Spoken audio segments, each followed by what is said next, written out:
Paz e graça para você ligado nessa emissora. É hora de começarmos a edição especial do seu programa de reflexão, entrevistas e debates. Edição especial porque hoje é o dia em que o tema a ser discutido será feito por meio de perguntas entre os debatedores, não é? Cada um dos dois tentará, por meio das suas inquirições e respostas, provar o seu ponto de vista. O assunto a ser discutido é extremamente delicado e tem a ver com uma realidade cada vez mais presente nas famílias do mundo inteiro, inclusive nas famílias cristãs. É a questão do suicídio. Evidentemente que ninguém espera que um querido, um familiar ou alguém próximo ponha fim à sua própria vida, mas isso tem acontecido desde tempos imemoriais. E existe uma noção de que o suicídio implica, para os cristãos, na perda automática da salvação. Dito com outras palavras, quem põe fim à própria vida, quem se suicida, acaba de se condenar ao inferno de forma inapelável. O suicídio implica em perdição eterna. Um dos exemplos citados para isso é o próprio Judas, o traidor do Senhor Jesus Cristo.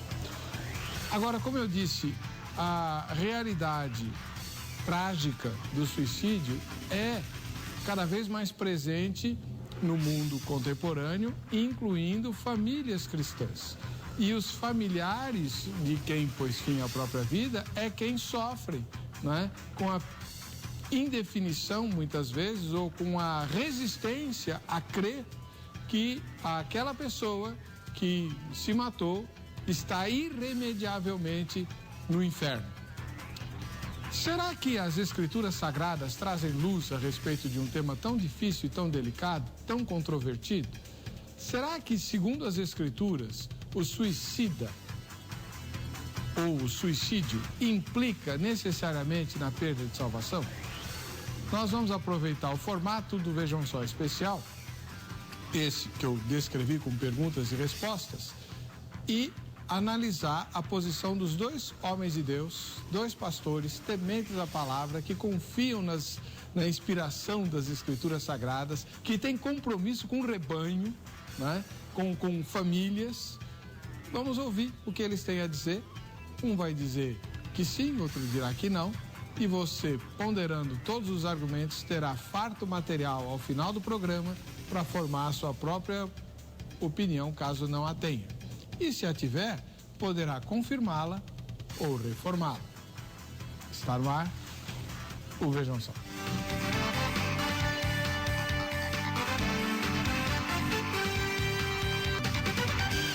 Muito bem. É hora de conhecermos os nossos debatedores. Quem vai tratar de um assunto tão espinhoso como esse, que é o da questão do suicídio? Será que o suicídio implica na condenação eterna de quem tira a própria vida? Conosco, o reverendo Jorge Correia dos Santos Filho, ele que é ministro da Igreja Presbiteriana em César de Souza, que é um bairro lá de Mogi das Cruzes, município próximo à capital de São Paulo, e capelão do Instituto Presbiteriano Mackenzie. Seja muito bem-vindo, reverendo Jorge, paz e graça. Paz e graça, uma alegria estar com você. Onde fica a igreja que o irmão pastoreia? Em César de Souza, Mogi das Cruzes, na rua João Melo Reis, número 57. Passou o shopping, chega lá rapidinho. Pertinho do shopping lá de Mogi. Muito bom.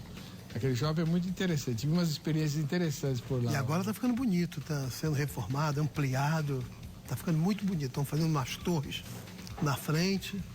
Que beleza. Está ficando muito bonito lá. Seja muito bem-vindo, reverendo. Uma alegria. Do outro lado, voltando ao Vejam Só, ele que andou meio ausente, o pastor Arthur Bittencourt, da Igreja Assembleia de Deus, lá de Utinga, em Santo André. Paz e graça, pastor Arthur, seja bem-vindo. Amém, reverendo Weber. Paz, que bom estarmos aqui novamente e vamos, como sempre, tentar aí esclarecer e elucidar aí os nossos telespectadores a respeito deste assunto tão intrigante, tão difícil. Eu não sei o que vai acontecer, mas vamos lá. Vamos tratar à luz das Escrituras. A única regra aqui pro programa é que vocês não podem pôr fim à própria vida para ilustrar o tema, tá? Boa. Pode deixar. Eu e o reverendo Jorge vamos estar em acordo nesse sentido. Pastor, onde fica a igreja que o senhor pastoreia? Fica em Santo André, na região do ABC Paulista, na rua Laureano, número 877, no bairro de Camilópolis, como disse, lá em Santo André. E por que chamou Utinga, se é Camilópolis? Então, Utinga é o subdistrito, né? Nós chamamos mais de Utinga, decorrência do subdistrito. Mas quando você vai entrando em Utinga, você tende a entrar no bairro de Camilópolis. É uma igreja que fica bem à direita, assim, lá na Avenidona, né? Dependendo do fluxo, né? Da onde você vem, do seu ponto de partida, né? Aí, se você estiver vindo da rua Leonilda, do cemitério do Camilópolis pra cá, aí ela tá do lado direito. Se for vindo da esquerda, da rua Sidney pra lá, sentido largo, ela tá do lado esquerdo. Muito bem. Seja muito bem-vindo, pastor. Obrigado, reverendo Heber. Bom, e você de casa vai votar na nossa enquete para poder concorrer aos presentes, né? Segundo as escrituras, a enquete de hoje segundo as escrituras, suicídio implica na condenação eterna? O que você pensa a respeito antes de ouvir os convidados? Sim, pois fim à própria vida tem que perecer, tá escrito na Bíblia. Ou não, né? O suicídio é um pecado como outro, né? E se a pessoa for salva em Cristo Jesus, o sangue de Jesus a redime desse pecado, inclusive. Terceira resposta, que é a minha, não sei. Não sei, ficarei sabendo ao final do programa. Devia estar escrito aqui, né? Mas você vota já para você concorrer aos presentes. Hoje eu vou sortear o kit da Academia Teológica da Graça de Deus, a Agrade, que é composto por essa linda camiseta que você está vendo aí, e mais este livro que eu vou mandar de presente para a mesma pessoa que ganhar a camiseta. É o livro do reverendo Alcindo Almeida, né? Uma fonte para a espiritualidade, um livro da Aba Press, com meditações muito, muito interessantes, muito boas, principalmente para quem precisa escrever boletim de igreja ou meditações para a internet, ou mesmo para você usar como devocional. São mensagens curtas, né, de uma página ou 2 páginas no máximo, e que vão te ajudar bastante no seu ministério e na sua vida cristã, tá? Bem, eu acho que o reverendo Jorge é um pouquinho mais velho que o pastor Arthur, não é não? Com certeza, né? Ele é bem jovem, eu sou de 61. Irmão de que ano é? 81. Ixi, 20 anos de diferença. Show. Show de idade. Brincadeira, reverendo. Reverendo Jorge Correia, o senhor vai defender qual posição no debate de hoje? De que o suicídio não implica na condenação eterna. E por quê? Alguns aspectos bastante simples. O senhor citou na abertura falando de Judas. A Bíblia diz para nós, no Evangelho, que nenhum dos seus se perderam, dos de Jesus, exceto aquele que era o filho da perdição. Então, olhando nesse prisma, o livro da vida ele está selado com todos os eleitos de Deus desde os tempos eternos. Ou seja, o eleito de Deus jamais decai da condição de eleito. E o eleito de Deus, necessariamente, enquanto aqui, é recebido no seio do Senhor, porque a Bíblia também nos promete de que não somos nós quem aceitamos a Cristo. Isso é uma doutrina do arminianismo. É o Senhor quem nos aceita, quem nos acolhe. E neste acolhimento, o Senhor afirma que não lança nenhum de nós fora.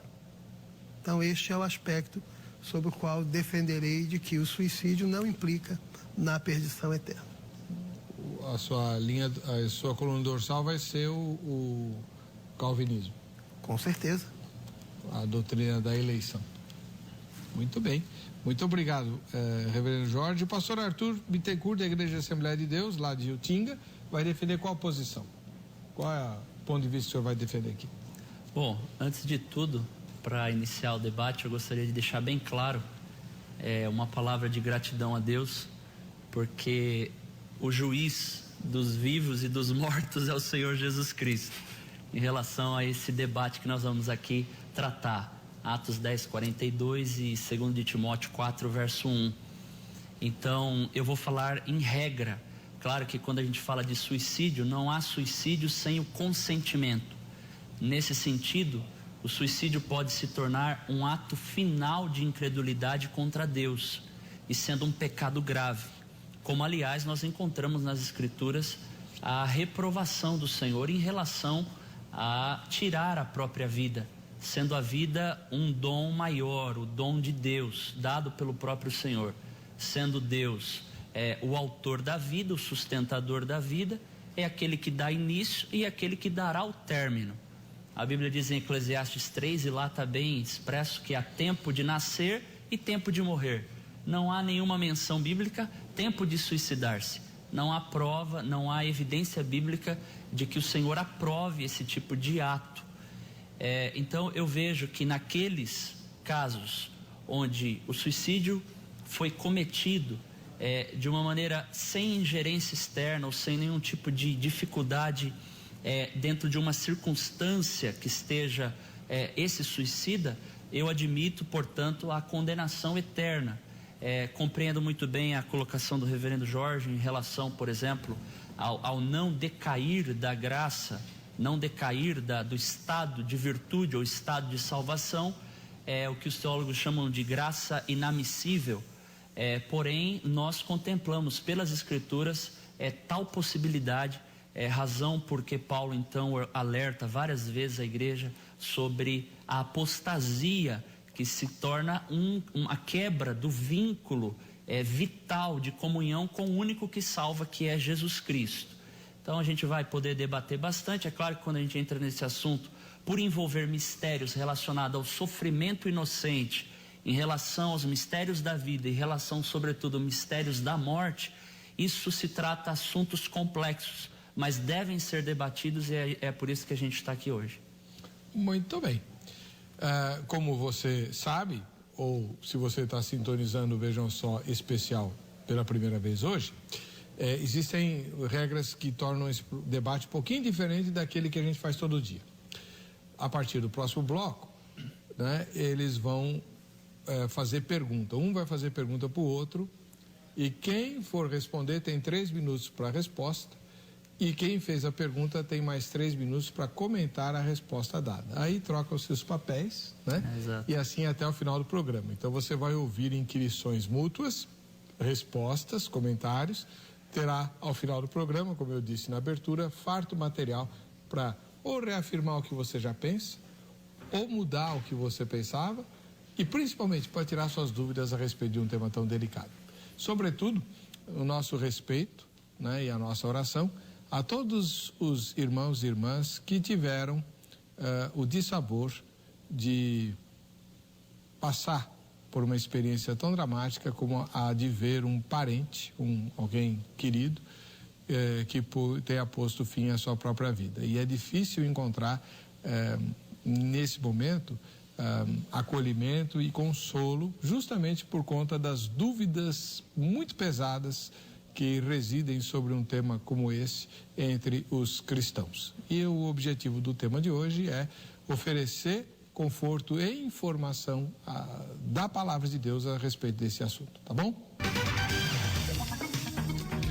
Muito bem, esse é o programa Vejam Só, agradecendo o carinho da sua audiência e querendo te mandar presentes. Você precisa entrar no site do programa, votar na enquete para que você possa concorrer aos presentes. Vejamsó.com.br é o site, e você tem outros caminhos para sugerir temas ou tecer críticas ao programa, né? Inclusive concorrendo a presentes, caso a sua sugestão seja pautada, sugestão de tema, sugestão de convidado. Nós estamos presentes no Facebook, Facebook/Programa Vejam Só, e também no Twitter, @Programa Vejam Só, tá bom? Pode usar os caminhos que você quiser. No site também tem lá um lugar lá para você fazer sugestão. Sua sugestão sendo acatada, você ganha um presente aqui da produção. Bem, o reverendo Jorge Correia dos Santos Filho, mais uma vez atendeu o nosso convite. Ele é ministro da Igreja Presbiteriana do Brasil, pastoreia lá em Mogi das Cruzes, lá no bairro de César de Souza, é capelão do Mackenzie, e vai fazer a primeira pergunta ao pastor Arthur Bittencourt, da Igreja Assembleia de Deus lá de Utinga. Pode fazer, reverendo. Antes, só uma situação. O pastor Arthur falou sobre inocência, queda de inocência. Na verdade, Adão perdeu por nós a inocência, colocou-nos todos na massa perdida que caminha para a morte. Desta massa que caminha para a morte, Deus escolheu alguns, é o que nós chamamos de predestinação. Então, estes a quem Deus predestinou são justamente aqueles a quem Ele elegeu, a quem Ele escolheu para viver eternamente. Então, eu gostaria de começar fazendo uma só pergunta simples, para começarmos a conversa. Se o pastor Arthur conhece a história do personagem Sansão da Escritura. Essa é a pergunta? É, simples desse jeito. O senhor tem 3 minutos para responder essa pergunta, pastor. 3 minutos? É. Então vamos lá, vamos tratar essa questão de Sansão. Seguinte, o caso de Sansão. A grande discussão é se foi um suicídio ali ou não. E se foi um suicídio, ele tinha a salvação ou ele perde a salvação com o suicídio? Por quê? Você pode entender que dentro da circunstância que cercava Sansão, na hora que ele ora a Deus, em Juízes 16, verso 26 a 30, ele faz uma oração: Senhor, eu quero me vingar pelos meus olhos dos meus inimigos. Então o rapaz coloca ele diante de 2 colunas e ali ele, perto delas, faz esta oração. E a Bíblia não diz que Deus responde à oração de Sansão, mas, por consequência, claro, ele retoma a sua força e destrói os seus inimigos, e com a destruição dos inimigos, perde a sua própria vida. Eu não consigo ver de modo inverso. Eu vejo que ele, ali, o tom do caso de Sansão é um tom de conquista sobre os inimigos. Eu não consigo enxergar um tom de suicídio que gera a consequência a morte de mais de 3 mil filisteus, incluindo homens e mulheres. E a Bíblia diz que Sansão matou mais gente na sua morte do que durante a sua própria vida. Então, para puxar um pouco para o programa, eu já me antecipo à pergunta do reverendo Jorge, dizendo que eu não compactuo da ideia de que ali no caso de Sansão seja um suicídio, mas sim uma baixa de guerra. Ele está numa circunstância de guerra e ele quer vencer os seus inimigos. Portanto, não vejo ali um cenário de suicídio. O fato é que ele morre, mas primeiro ele tem o alvo de matar os seus inimigos filisteus. Muito obrigado, pastor. O senhor tem 3 minutos para comentar, reverendo Jorge. Se entendermos, Heber e pastor Arthur, que o suicídio é atentar contra a própria vida, Sansão foi um jovem que nasceu debaixo de uma promessa de Deus, do nazireado, julgou a terra, fez todas essas coisas, e em algum momento, por enamorar-se de uma mulher não do seu povo, ele se entregou a alguns descaminhos, onde todo o intento era descobrir a razão da sua força, da sua grande força, e como tirar esta força dele. Até que, atendendo aos apelos da mulher amada, ele confessa e ela, então, rapa as suas tranças, o voto que foi feito pelo seu nascimento foi quebrado. E ele, então, é preso, tem os seus olhos vazados, e ele agora perde a sua condição e vai realizar trabalhos. E, mais do que isso, vai se tornar o escárnio do povo, vai se tornar alguém sobre quem o povo zomba, e zombando dele, zombava de Deus. Então isso era uma agonia muito grande quando lemos no livro de Juízes acerca deste personagem, o que ele representou, como era o propósito de Deus. Ele então, preso, perdeu as suas características de liberdade e de força como tinha anteriormente. Ele está em um lugar divertindo homens e mulheres, e ele então em um determinado momento pede que toque na coluna. E ali tocando na coluna, ele pensa que tinha bastante gente acima da cabeça dele. Cego, humilhado, servindo de escárnio, esse homem se volta para Deus e diz: Senhor, só mais uma vez. Observa que ele volta para Deus e diz: Senhor, mais uma vez. não era baixa de guerra, porque ele não foi aprisionado numa batalha, ele não foi aprisionado numa guerra. Ele foi aprisionado no seu leito de amor com a sua esposa. Então ele foi um homem que foi capturado por conta das suas fraquezas e por conta dos seus pecados, que é o que nós somos, tá? Então nós somos enfraquecidos por conta dessa situação, porque recebemos este legado de Adão e ele então sucumbe. E ali naquele momento ele pede a Deus só mais uma vez. Não havia nenhuma possibilidade dele sair vivo, porque ele estava movendo a coluna de uma laje. E esta laje necessariamente cairia por cima dele. Não há nenhum outro pensamento, por mais benevolentes que sejamos, que ele não estava ali intentando contra a sua vida. Ele ia matar mais gente dos seus inimigos? Sim. Mas o intentar contra a sua vida era algo claro, tanto que ele ora e na certeza da sua oração de que ele vai morrer naquele momento, tá? Na morte daquelas pessoas, daquelas aproximadamente 3.000 pessoas que ali estavam. Então não dá, a menos que a gente mude a definição do que seja suicídio. Tá. Bem, o reverendo Jorge fez a primeira pergunta e comentou a resposta. Agora o pastor Arthur, que faz a pergunta. Pergunta, reverendo, é simples também. O irmão considera o suicídio como uma forma de homicídio ou de assassinato? É impossível aceitar nesse caminho, porque o homicídio seria atentar contra a própria vida. O suicídio seria atentar contra a própria vida. O homicídio seria atentar contra a vida de outrem.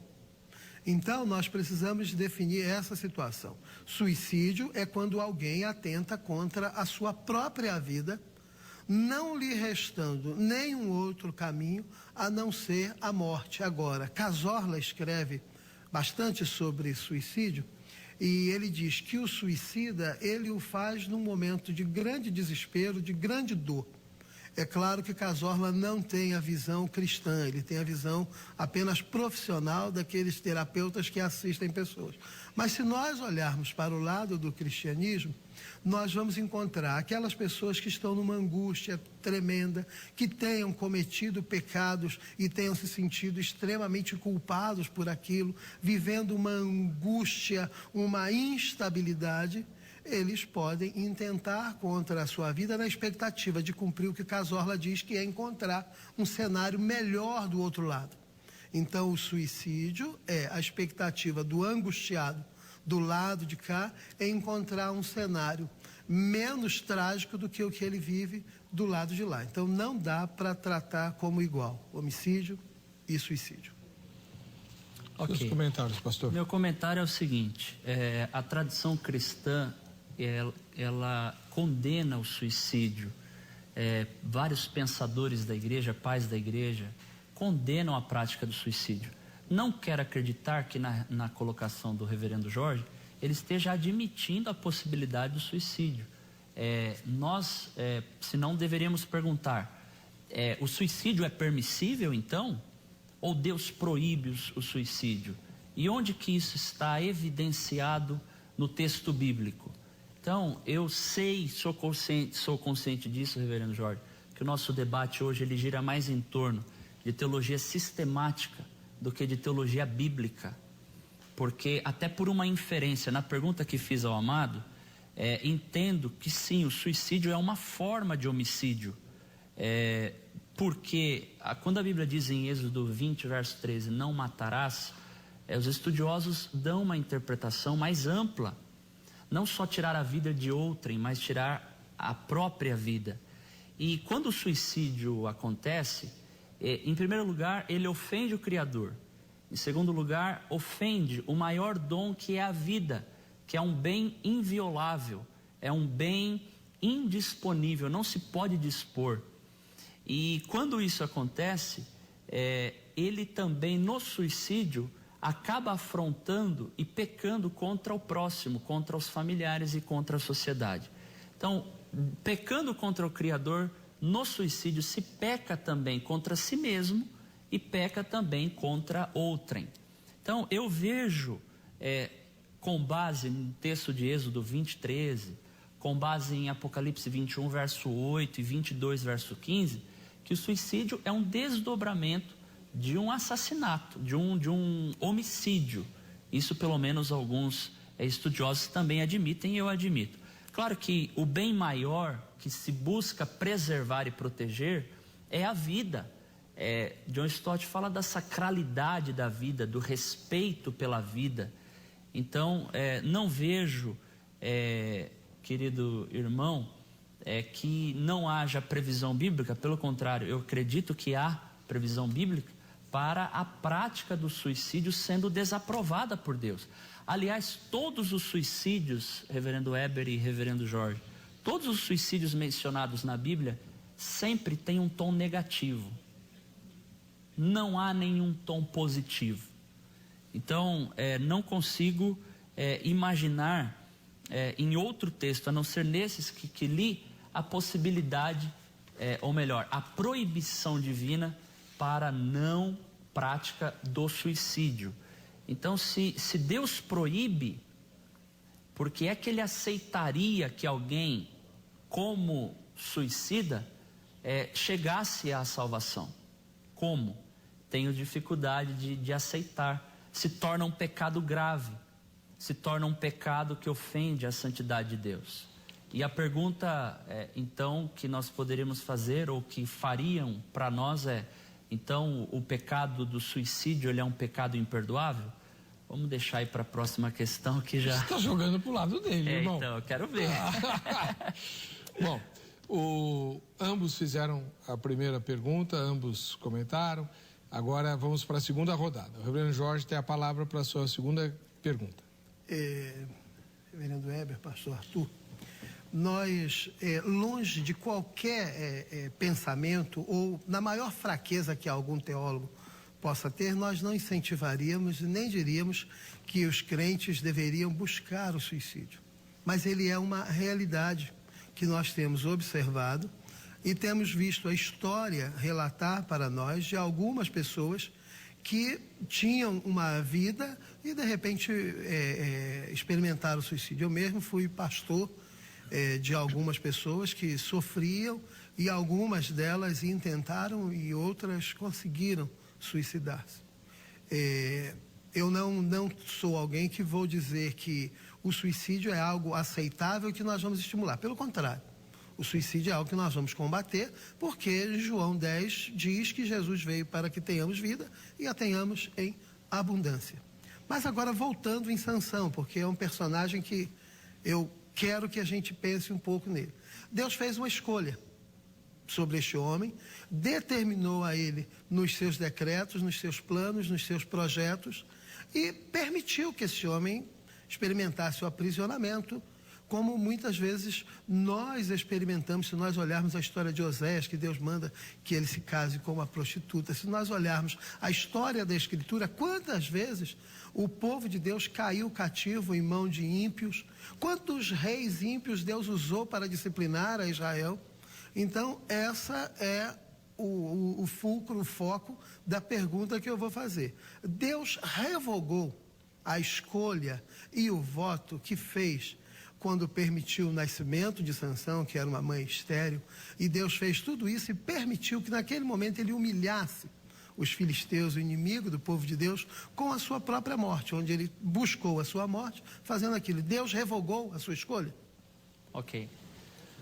Bom, essa resposta está em Juízes 13, entre Juízes 13 e 16. O voto do nazireado de Sansão era bem específico, para que ele fosse sacerdote, até ministro, até a sua morte. Com a quebra do voto, ele quebra, por sua livre escolha, um intento original de Deus. Não se trata ali da questão salvífica. Não vejo nos contornos da pergunta uma questão salvífica. Como disse, a nossa palavra ela é limitada em relação à salvação. A palavra final vem de Deus. Salvação é assunto e departamento superior. É assunto e departamento divino. Então, no caso de Sansão, a única base que alguns advogam, os teólogos advogam, seria a ocorrência do nome dele lá em Hebreus, capítulo 11, verso 32, na galeria dos heróis da fé. Lembrando que os que estão ali por atos heróicos como resultado de uma fé dinâmica e operosa. Ali não é lista de salvação, ali não é lista categórica, porque senão a ausência, por exemplo, do nome de Salomão na lista dos heróis da fé, e foi um homem de grande importância e relevância em Israel e na monarquia, o segundo ou terceiro monarca de Israel que reinou durante 40 anos, implicaria na minha conclusão, que seria errônea, de que ele não era um salvo. Então, é temerária, é um terreno escorregadio, claro. O fato é que a gente vê algumas evidências na Bíblia de pessoas que se suicidaram, que tiveram uma razão. Vamos lá, Abimeleque, Juízes 9, versos 53 e 54. Ele foi ferido mortalmente, ele queria que alguém o matasse. Por quê? Por causa da vergonha, da humilhação que ele ia passar, porque uma mulher jogou uma pedra sobre a cabeça dele, sobre o crânio dele. Então, ele faz ali um suicídio em decorrência de uma vergonha. Saul, de igual modo, 1 de Samuel 31, verso 3 a 5. Ele não queria ter a desonra de entrar na história como um rei que morreu na mão dos adversários. Então, ele se lança sobre a própria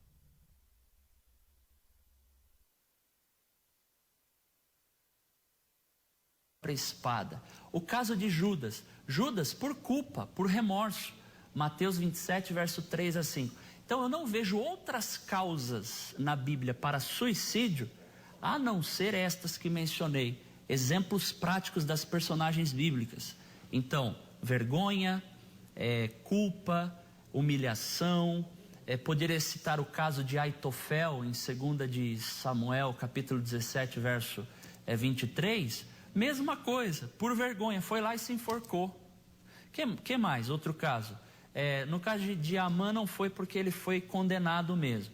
Então, não vejo com base em Sansão a gente afirmar, então se ele era um salvo, então ele não pode perder a sua salvação porque ele era um eleito. Não consigo enxergar assim. Muito bom. Reverendo Jorge, pode comentar a resposta do pastor. É interessante perceber, porque quando fala de Hebreus e dos heróis da fé, nós precisamos definir algumas situações. A fé é dom de Deus. Não vem de vós para que ninguém se glorie nisso. Então, se alguém tem fé, é porque Deus deu. E a fé tem uma finalidade, tá? Se nós lermos Hebreus no seu começo do capítulo 11, nós vamos ver, a fé tem uma finalidade. Então, quando nós citamos, e esse personagem surge na galeria da fé, não é apenas por ato heróico, porque senão ele entraria em outros livros, como Crônicas, ou entraria no livro de Atos dos Apóstolos, que conta a história. Não, se está falando de galeria de fé, ele está dando uma ênfase diferenciada. Ele está dizendo, olha, esses personagens que aqui estão, é porque eles viveram por fé, não foi por ato heróico. Porque se fosse por ato heróico, nós teríamos algumas dificuldades de enxergar Abraão ali. Abraão teve algumas coisas que foram mais próprias de covardia em alguns momentos do que por estar ali quando caminhando com a sua esposa, que era muito bela, ele mentiu, enganou, colocou reis em situações difíceis, foi exortado por esses homens, dizendo, poxa, está trazendo maldição sobre nós por conta disso. Não, então a galeria da fé é destacar pessoas que viveram por fé. Então, a escolha de Deus, quando Jesus diz que não lança fora nenhum daqueles que ele recebe, então nós vamos pensar em algumas coisas. O salmista, no Salmo 139, no versículo 16, ele diz assim, os teus olhos me viram a substância ainda informe, e no teu livro foram escritos todos os meus dias, cada um deles escritos e determinados, quando nenhum deles havia ainda. Se nós formos para o Evangelho de João, nós vamos observar o evangelista dizendo que a escolha do Senhor é uma escolha definitiva, é uma escolha que não se altera pelos atos maus dos homens ou pelos atos que os homens cometam. Então a escolha do Senhor de maneira nenhuma ele lança fora qualquer um a quem ele tenha escolhido. Então, olhando por esse prisma, nós teríamos então que pensar que para aceitarmos a situação de que Sansão foi uma escolha tão somente para o seu ministério terreno, para a sua vida enquanto aqui, nós vamos pensar que Deus trabalha com utilização, ou seja, ele utiliza e depois descarta aquele a quem usa. Não. Nós vamos encontrar na Escritura definitivamente que aqueles a quem o Senhor escolhe, de maneira alguma ele lança fora, porque são seus. Posso fazer um contraponto, Weber? Não. Não?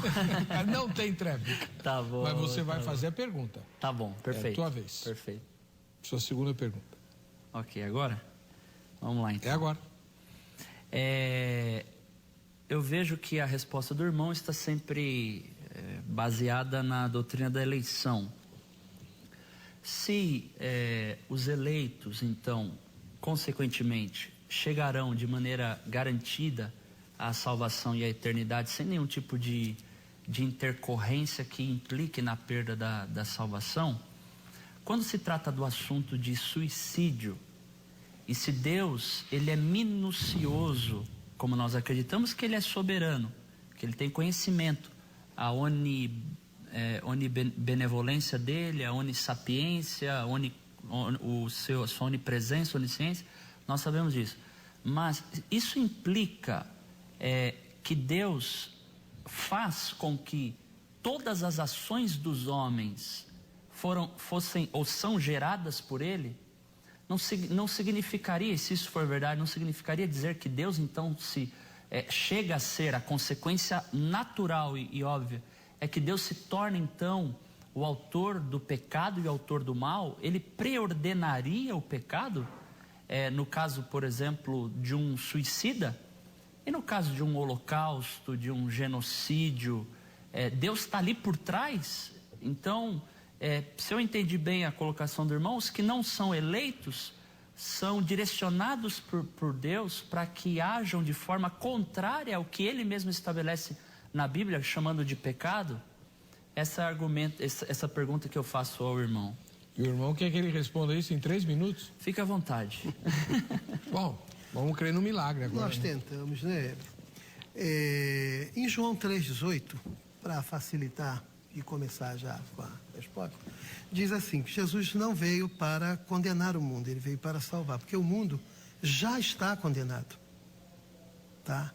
Então observa que quem crê em Cristo não será julgado, é o que está lá em João 3,18, e quem não crê já está condenado, tá? Então quando a Escritura diz isso para nós, ela está dizendo de forma última que Deus já tem todas as coisas decretadas. Deus não se faz autor e realizador do meu pecado. É aí um dos princípios que nós resgatamos da reforma do século XVI, que traz para nós à luz a questão da responsabilidade humana. Lá no Éden, Deus ordenou ao homem que não deveria comer da árvore do conhecimento do bem e do mal, porque no dia que comesse, ele morreria. E o homem comeu e, consequentemente, ele herdou a morte. E agora, este é o direito que todos nós herdamos de Adão. Paulo vai falar isso claramente, dizendo que por um homem entrou o pecado no mundo, e com o pecado veio a morte e a condenação de todos. E por Cristo veio a graça e veio a salvação de quem? Daqueles a quem Deus escolheu. Então, o que acontece? Nós não podemos intentar e dizer Deus é o autor, Deus fez ou Deus estabeleceu. Não, Deus estabeleceu a ordem, por isso que só é pecado, porque existe a lei. A lei diz o que é pecado, então agora a lei, todas essas coisas são lançadas à luz da lei e vira pecado. Então não é porque Deus fez, Deus não é responsabilizado pelos meus atos. O que Deus fez graciosamente comigo é me escolhendo e fazendo com que eu, a despeito de quem sou, receba da sua graça e viva sob a égide do seu cuidado. Então, pensando por esse caminho, eu não tenho a liberdade, ainda mais baseado no texto de João, que destaquei agora para a nossa reflexão.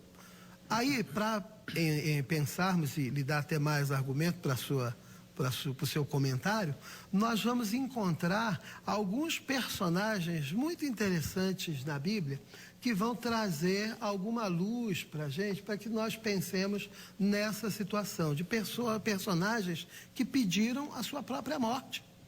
Personagens que estavam numa angústia e disseram, melhor me era morrer. Elias, que caminhou a ermo, distanciando-se porque deu crédito à voz de uma mulher e se esqueceu de como Deus o usara grandemente matando os profetas. Um outro personagem é Jonas, que procura fugir de Deus porque ele achava que Deus era misericordioso. Se ele pregasse em Nínive, as pessoas se converteriam, e quando acontece, ele deseja a morte. Deus o confronta dizendo, você deseja a sua morte, desejava a morte daquele povo e queria que eu preservasse essa árvore aí que você nem teve trabalho. E um outro personagem que vai falar para nós em algum momento de não amar a sua própria vida ou deixar-se gastar em benefício daqueles outros do Senhor, que é o próprio apóstolo Paulo. Muito bom. Pastor Arthur. A resposta do reverendo Jorge, ela cai na chamada dupla predestinação. Se eu interpreto adequadamente do ponto de vista teológico, o reverendo Jorge deve ser supralapsariano. É só uma conversa mais acadêmica, que eu já tratei aqui em outros debates. Mas o fato é que as escrituras, em nenhum lugar você vai encontrar que Deus predestinou pessoas para o inferno. O fato é que há uma presciência de Deus. Há uma presciência. E quando se fala em livro da vida, como por exemplo, se não me foge a referência bíblica, Apocalipse 13, verso de número 17, os nomes que não estão escritos ali no livro da vida, não significa que Deus determinou que não estivesse. Tudo que é bom vem de Deus, tudo que é mal é do próprio homem. Pela doutrina da depravação total, que nós arminianos clássicos também defendemos, e vale dizer, e aproveita aqui a audiência para dizer que o arminianismo clássico também é uma teologia reformada, do reformador holandês, seria um descaso com todos os historiadores negar a realidade de uma teologia reformada por parte dos holandeses, valdenses e por aí vai. Faz parte também do legado histórico reformado, a presença de um arminianismo clássico, não este vulgar que a gente vê por aí, que nem nós aceitamos e admitimos. Mas veja, dessa ideia, portanto, de que Deus escolhe só alguns, eu não vejo assim nas Escrituras. Por exemplo, Romanos 5, verso 18, diz, consequentemente, assim como uma só transgressão resultou na condenação de todos os homens, assim também um só ato de justiça resultou na justificação que traz vida a todos os homens. Mas de acordo com o calvinismo não é assim. De acordo com o calvinismo a transgressão resulta em condenação de todos os homens, mas porque Deus escolheu só alguns, então só alguns são justificados. Não vejo assim desta forma com base em Romanos 5,18. Não posso acreditar que os efeitos da queda, que os efeitos de Adão, sejam mais devastadores do que os benefícios da cruz e do senhorio de Cristo na vida de quem acolhe o senhorio de Cristo. Mas por si só, por um livre-arbítrio vulgar, não. Por uma graça que vem precedente, por uma graça chamada preveniente, que toca o coração do pecador, porque Deus vem sempre na frente quando o assunto é salvação. É sempre Deus na frente, com o evangelho, com a pregação, o que há uma resposta humana. Concordo com o reverendo Jorge em relação à responsabilidade humana.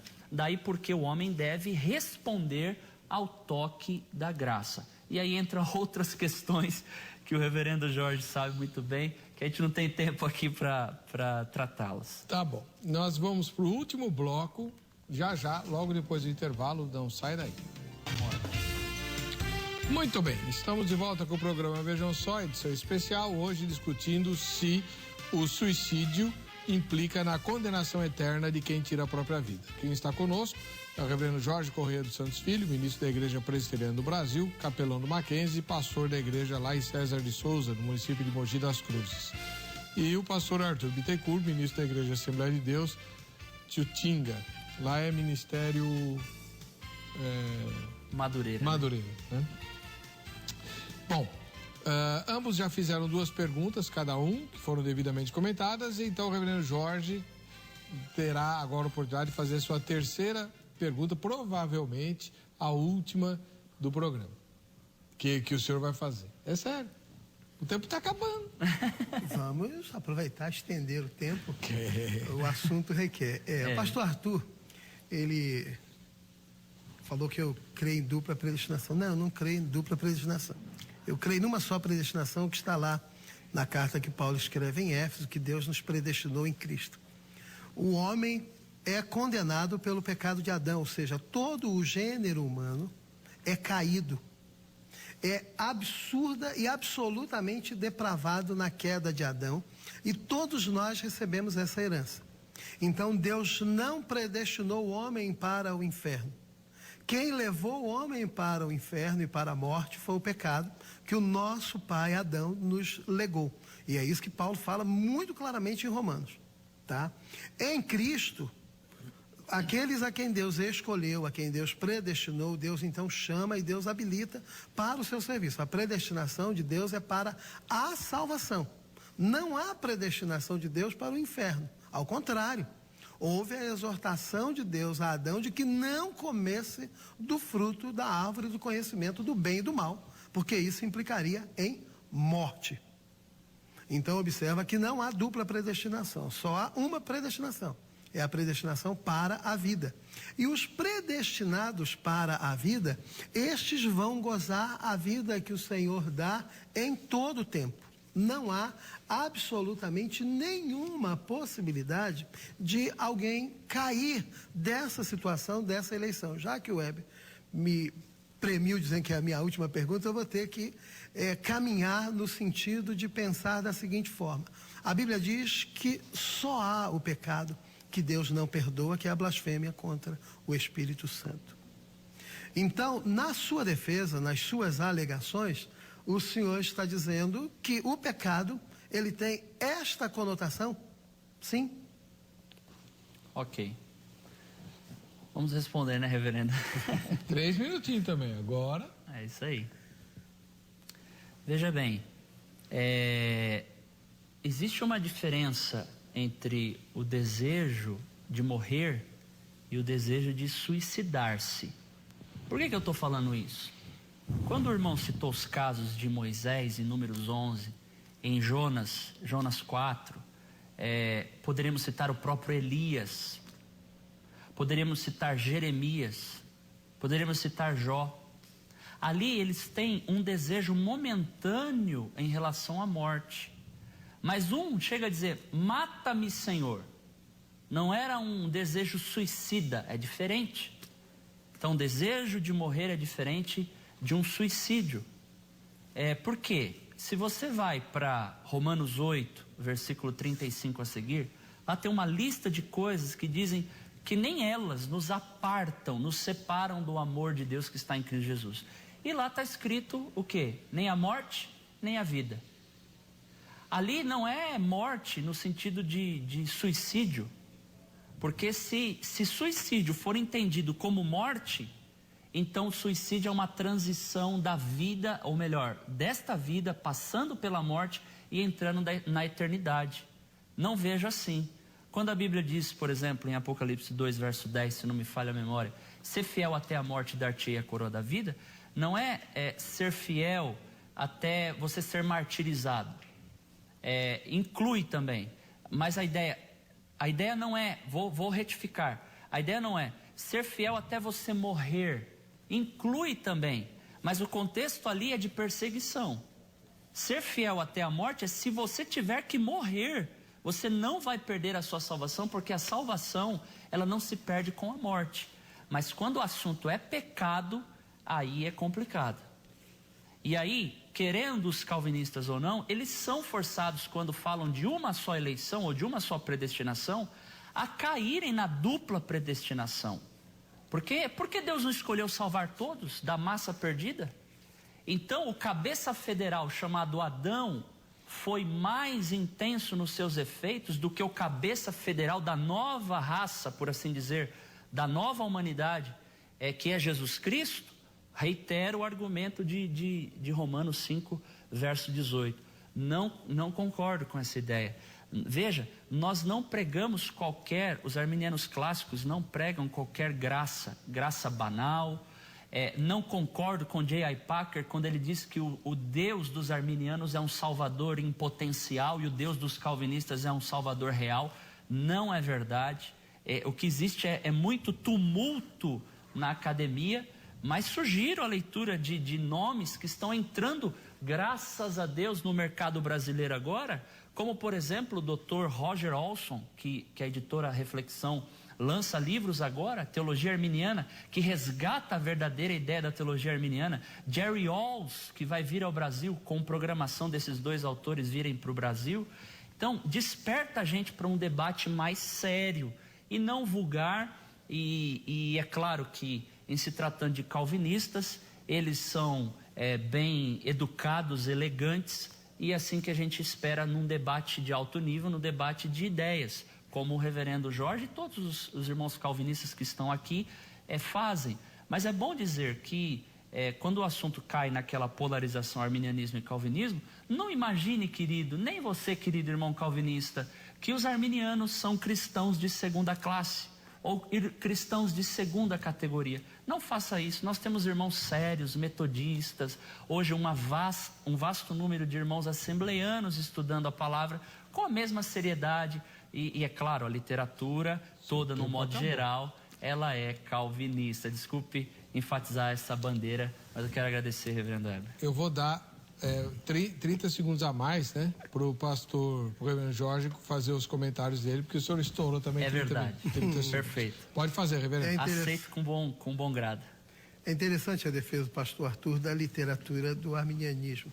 Mas nós temos documentos bastante interessantes, que são os cânones de Dort, que são respostas do calvinismo ao arminianismo, do qual não há nenhuma interesse em dizer que há segunda categoria ou menosprezo, mas responder teologicamente a alguns pontos que os arminianos defendem, que sofrem de sustentação na Escritura. Então, é interessante conhecer isso daí. Os cânones de Dort são livros que estão aí nas nossas editoras, estão livros na internet para que se copie, além de algumas outras boas fundamentações, como o livro do Spencer, da Tulip.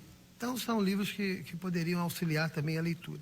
Mas, caminhando, não é impossível, absolutamente impossível dizer que nós, calvinistas, caímos em algum momento em dupla predestinação. Isso é uma inverdade e é uma coisa impossível, porque quem leva o homem para a morte é Adão no seu pecado. Não foi Deus quem determinou e colocou fruto na boca para que Adão comesse, não. Quem fez foi o homem. É aquilo que é resgatado na reforma protestante do século XVI, na questão da responsabilidade humana. Não dá para fugirmos disso. Dessa massa perdida, conforme o texto que eu citei de Efésios, Deus escolheu alguns. Ele poderia ter salvo todos? Sim. Mas aí que está aquilo que nós começamos no início falando sobre mistério. Deus quis escolher alguns, até mesmo para que a graça fosse demonstrada. Se ele escolhesse a todos e os homens tivessem a capacidade ao longo do tempo de escolhê-lo, a graça ela não seria percebida, assim como não seria percebida a questão da obediência, como lá no Éden o homem não fez. E como nós vamos ver a Escritura inteira mostrando para nós acerca de obediência, acerca de resistência a quem somos. Porque quando fala de pecado, não é o que nós fazemos. Pecado é o que nós somos. Nós somos alcançados em Cristo como pecadores, continuamos nessa condição e Ele continua nos abençoando. Então, o que nós precisamos ter em mente é que o suicídio é um pecado. É ruim para a família, como foi bem dito no começo. As famílias são quem mais sofrem com a questão do suicídio, as dores provocadas, as dúvidas que vão permear a cabeça dessas pessoas. Mas aí nós vamos ser levados para a Escritura para pensarmos naquela parábola muito significativa que Jesus conta, que é a parábola do joio e do trigo. A similaridade é tão grande que é possível nós termos na igreja pessoas que nunca conheceram ou nunca conhecerão da salvação.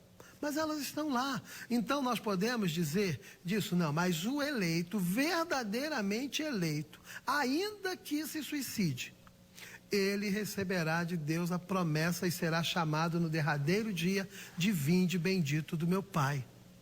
Porque ele faz parte do propósito de Deus e está entre aqueles que Deus escolheu desde os tempos eternos para serem seus. E estão com os seus livros escritos no livro da vida. Livro esse que não vai nem sofrer acréscimo e nem decréscimo no derradeiro dia.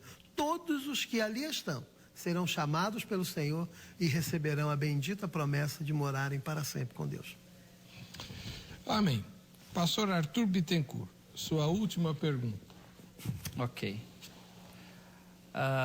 1 de Coríntios 3, versos 16 e 17, diz o seguinte: vocês não sabem que o santuário de Deus, que o Espírito de Deus habita em vós e que o Espírito de Deus habita em vós?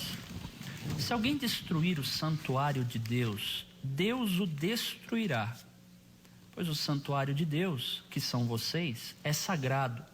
Então a gente sabe que o homem foi criado à imagem de Deus, à semelhança de Deus. Eu pergunto se o reverendo Jorge aqui, ele contempla a possibilidade da pessoa que destrói o seu próprio corpo, dela ser destruída por Deus. Porque é o que o texto propõe. E se ele concorda com Agostinho também, usar aqui um eco, quero usar também um lastro histórico, para a gente ver o que os outros irmãos antes de nós também falaram a respeito desse assunto. Se ele concorda com Agostinho e Tomás de Aquino, que o suicídio era condenado sob qualquer circunstância. É claro que alguns pais da igreja, como Crisóstomo e Ambrósio, não excluíam totalmente um suicida, mas Agostinho, Tomás de Aquino, até mesmo um outro, Toledo XVI, que pronunciou a excomunhão contra os suicidas. Como é que o irmão vê essa questão de Deus destruir aquele que destrói o santuário dele? Se o irmão encaixa aí dentro de uma ideia de suicídio e com o eco dos demais irmãos que não aprovam a questão do suicídio ao longo das eras da igreja. Nós temos que tomar cuidado com o ranço católico. Este é, na verdade, um dos maiores males que nós trazemos para dentro da igreja hoje. Então, a igreja, o catolicismo, ele traz algumas condenações tão abismais de que os suicidas, eles precisavam ser enterrados sem nenhum reconhecimento e preferencialmente escondidos. Isso é ranço católico, que nós da Reforma Protestante viemos justamente lutar contra esses ranços para que a verdade fosse estabelecida. O texto lido realmente fala de destruição do templo de Deus. Mas aí nós vamos precisar pensar em Filipenses capítulo 2, no versículo 30, quando Paulo está falando à igreja, ele está falando assim: olha, é muito bom estarmos aqui, mas o próprio Epafrodito já pensou até mesmo em abrir mão da sua vida em favor de vocês. Então observa que abrir mão da própria vida está muito próximo do tema do que seja suicídio. Quando Lucas escreve de quem não puder negar a sua própria vida em favor do Senhor, observa que eu, em nome do meu temor a Deus, eu não posso furtar-me de enfrentar qualquer que seja o desafio, ainda que oferecendo a minha vida para enfrentar os desafios e ter a minha vida ceifada. Observa que os meus inimigos não precisaram me procurar para me tirar a vida. Eu me ofereci em nome da defesa da fé e da defesa do meu Senhor. Então nós temos que tomar cuidado quando falamos da defesa do santuário do Senhor, porque nós precisamos estabelecer quais são estas bases. O suicídio é algo terrível, como já dissemos. O suicídio é algo doloroso. Nenhum cristão, absurdamente nenhum, terá coragem de dizer, olha, suicide-se tranquilo que você vai para o céu. Não. Ninguém vai ter coragem de dizer isso. Mas o que nós temos que dizer para o eleito de Deus é, não há o que separe, no texto de Paulo que o senhor citou de Romanos, não há quem possa nos separar do amor de Deus, não há quem possa nos arrebatar das suas mãos, nem mesmo a morte. E quando ele está falando de morte, nós podemos entender porque o suicídio a final consequência dele é a morte. Então, nada pode nos separar, nada pode nos arrebatar das mãos do Senhor. Então, é essa a certeza que nós, calvinistas, asseveramos a toda e qualquer pessoa à luz da Escritura. É que a eleição nunca se perde. A eleição vai culminar necessariamente com a conversão. E o eleito convertido, este gozará para sempre da presença do Senhor. Não importa em que circunstância tenha morrido. Porque se olharmos o livro do Apocalipse, ele vai dizer que o mar deu os seus mortos. Onde houver mortos, eles serão chamados pelo Senhor. Não diz em que condições eles tenham morrido. Desde que tenham morrido em Cristo, serão chamados pelo Senhor. Seus comentários, pastor. É claro que o suicídio não deve jamais ser encarado como uma morte normal. Vejo mais clareza bíblica para se pensar num suicídio, portanto, algo que condene realmente a pessoa à perdição eterna, porque não vejo exemplos. Por exemplo, hoje o estudo, a medicina, por assim dizer, ela vê algumas causas que levam ao suicídio. É bom que se diga que o suicídio é a 10ª causa de morte em todo o mundo. Dentro do assunto de suicídio, 15% das pessoas morrem por depressão. Essa é uma causa que leva ao ato de suicídio. Dentre outras, eu não vejo na Bíblia, por exemplo, depressão. No caso de depressão, a Bíblia fala que Jesus ele sofreu uma tristeza mortal no Getsemane e jamais ele pensou em suicídio.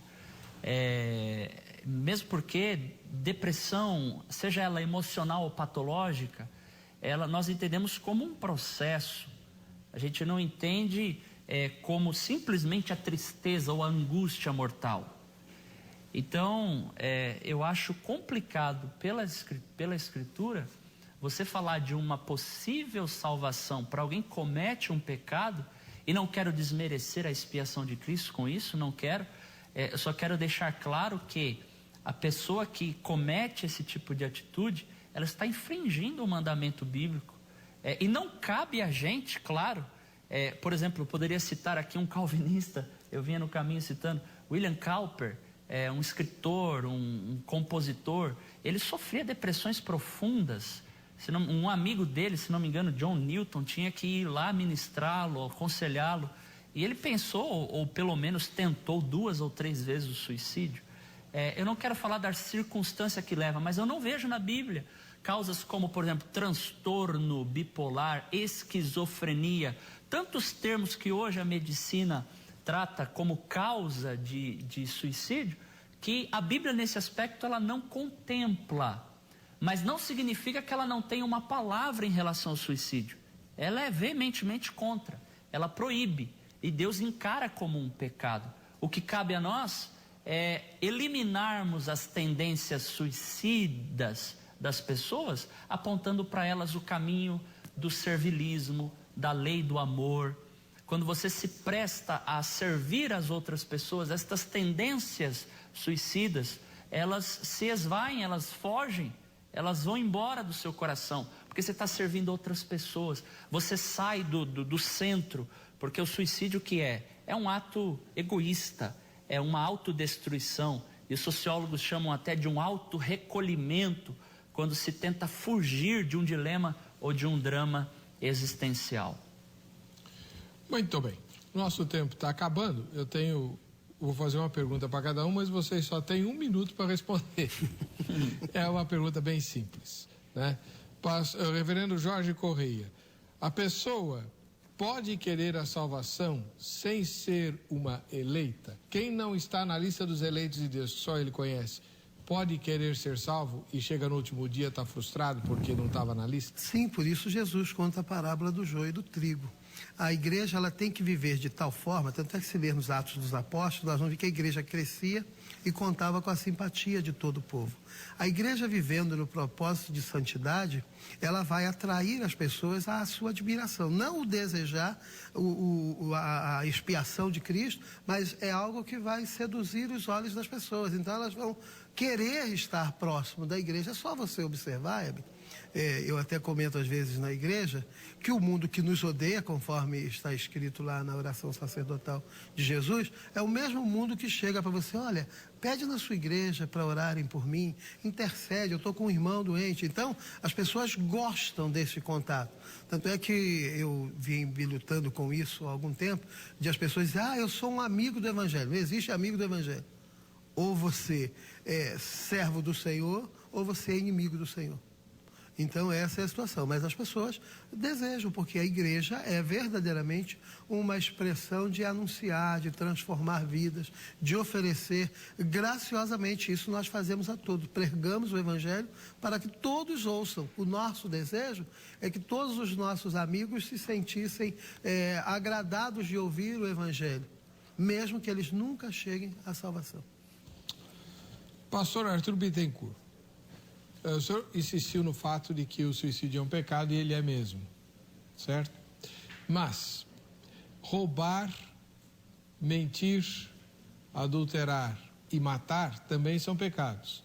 Mas os mentirosos, ladrões, adúlteros e homicidas que se arrependem são salvos, e vai ter um monte deles lá no céu. Por que o suicídio não é perdoável? A resposta para essa pergunta é: ninguém morre sem pecado, né? Ou alguém que morra sem pecado, se a nossa natureza ela é pecadora. Mas o fato é que alguns estudiosos vão dizer o seguinte: se não houve oportunidade de se confessar os seus pecados, como ela pode receber o perdão de Deus? Será que existem algumas coisas que Deus não pode fazer? Deus não pode mentir, Deus não pode negar-se a si mesmo. Será que Ele pode perdoar um pecado não confessado? Não quero ser reducionista nem fatalista com essa minha colocação, mas é delicada essa questão. E tocando, porque eu não vou terminar aqui esses 15 segundos sem falar o que o reverendo Jorge falou, comentar o que ele falou. Eu acredito na graça livre, não no livre-arbítrio. Na graça livre, que é capaz de alcançar todos os pecadores. Porque se não for assim, você vai acreditar que o Evangelho se torna uma oferta universal insincera. Porque você ouve a mensagem pregada, mas não tem como você responder e não tem como você ser salvo. Então, para terminar aí com uma chave arminiana. Então, os outros pecados, claro, as pessoas têm oportunidade. Qual que é a diferença do homicida e do suicida? O homicida, ele pode matar várias pessoas e ter o perdão. O suicida, ele só comete o pecado uma vez. Eu contemplo, pelas escrituras eu tenho dificuldade, ela é silente nesse aspecto. Mas eu vou terminar com minha primeira consideração do programa. Graças a Deus que Jesus é o autor, o juiz dos vivos e dos mortos. Oxalá existam inimputáveis, assim como existe no cenário legal e jurídico. Oxalá existam estes casos de exceções, mas aqui eu trato a regra e eu preciso ser, nesse sentido, enfático para deixar a regra bem clara. Bom, o tempo acabou, o debate pode continuar com o reverendo Jorge, o pastor Arthur e você. Basta que você entre no site do programa, vejamsó.com.br, vá na aba Convidados, você tem o contato eletrônico deles e pode mandar perguntas, fazer considerações, convidar para palestras, enfim, eles estão à sua disposição, tá bom? Obrigado ao reverendo Jorge, ao pastor Arthur. Obrigado. Só diria o pastor Arthur que eu não resisto à tentação. Se se o perdão dos meus pecados depender de eu confessar, para mim, isso é salvação por obras. A graça de Deus me cobre desses pecados. Verdade. Então, bom, vamos lá. Vou responder na outra. Tá bom. Vou responder na próxima. Tá ótimo. Vamos ver quem vai ganhar o kit da grade. Quem que foi, hein? Carlos de São Cristóvão, em Sergipe. Parabéns, Carlos, para você que fica com a gente. Fica com essa emissora, a paz e a graça de Jesus. Nos veremos no próximo Vejam Só.